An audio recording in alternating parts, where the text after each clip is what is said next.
The U.S. dollar continues to trade at multi-year highs against major currencies amid expectations for a Fed rate hike this year. Federal Reserve Chair Janet Yellen kicks off the FOMC's two-day policy meeting today with a press conference tomorrow. Speaking to CNBC yesterday, Goldman Sachs president and COO Gary Cohn warned over the negative side effects of a stronger dollar.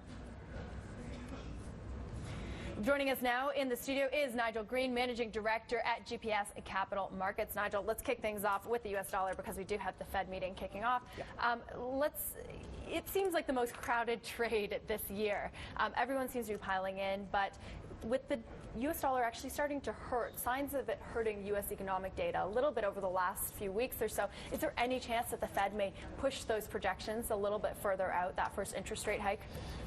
They may do, but if we look at their last meeting, they're saying that Q4 is when they think they will do interest rate hike this year, in 2015. I actually think that's what the States will do. I think the strong dollar is going to continue as we go through the year. Obviously, the oil price dropping over 50% in 2014. I think we will continue to see oil come down later this year, and I think that is going to fuel a stronger dollar. You look at cable and you look at dollar euro. Dollar euro's dropped 16% since last July. Cable's dropped 12%.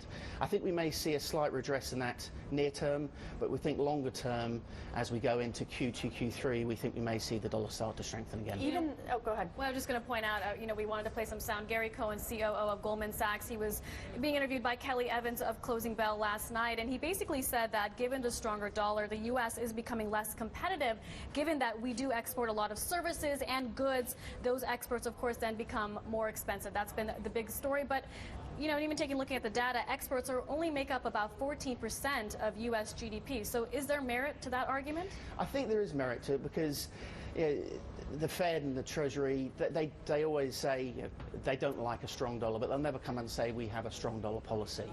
You go back, in other regimes where they've said that, and I think it has helped the U.S. over the past year. I personally think that the strong dollar will stay. I think oil, in the States you've got fracking, so their produce is getting better in the States for their own production of oil. OPEC are still putting out 30 billion the barrels. They're not changing that output. I think if that continues this year, then that's going to put pressure.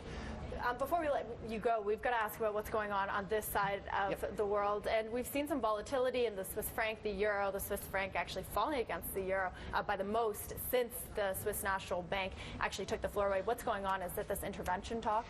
Well, you can look at it in many ways, but you'd have to think that it is. Obviously, today it's we can buy some 2%. For that to happen, you'd think there'd been some sort of intervention.